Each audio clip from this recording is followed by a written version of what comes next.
कौनसी मते से पाताल लुचिले भी से गिरफ करा युवक हत्याकांड अभियोग 16 नंबर जातीय राजपथ अवरोध कले ग्रामवासी। खोर्धा रेल डिविजन बिरीबाड़ी ग्राम निकट रेल लाइन उपरू गतकाली युवक क्षताक्त मृतदेह उद्धार घटना। क्षताक्त मृतदेह उद्धार घटना तातिले ग्रामवासी।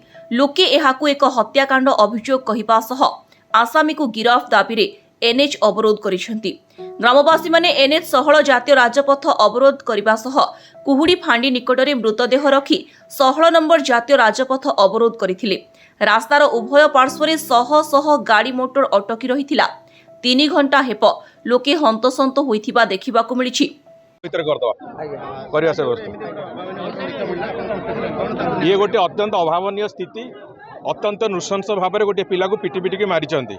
तेणुक ए बाबद स्पष्ट नीति होची जे आसामी माने गिरफ होगापाई मु पुलिस को निर्देश देइछि एवं 24 घंटा भितर गिरफ होगापाई भी निर्देश दिया जाइछि एवं से बाबद रे पुलिस तार कार्यानुष्ठान एबेठारु आरंभ करिवो।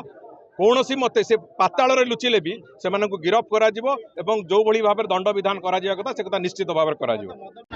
झरणा सुबुद्धि आगे आसते सी आमको आश्वासन देसन जे 24 घंटा भितर आसामी की धरा जीव दंड दिया जीव।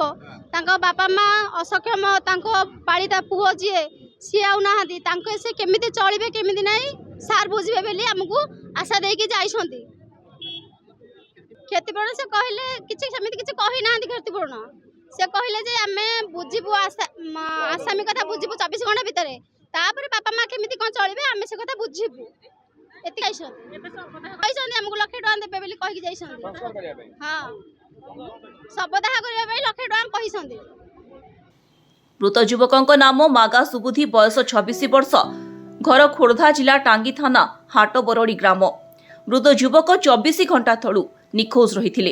यह दुर्घटना नुहे, यह एक सुकल्पित हत्याकांड बोली अभियोग करी रास्ता रोक करथिले ग्रामवासी।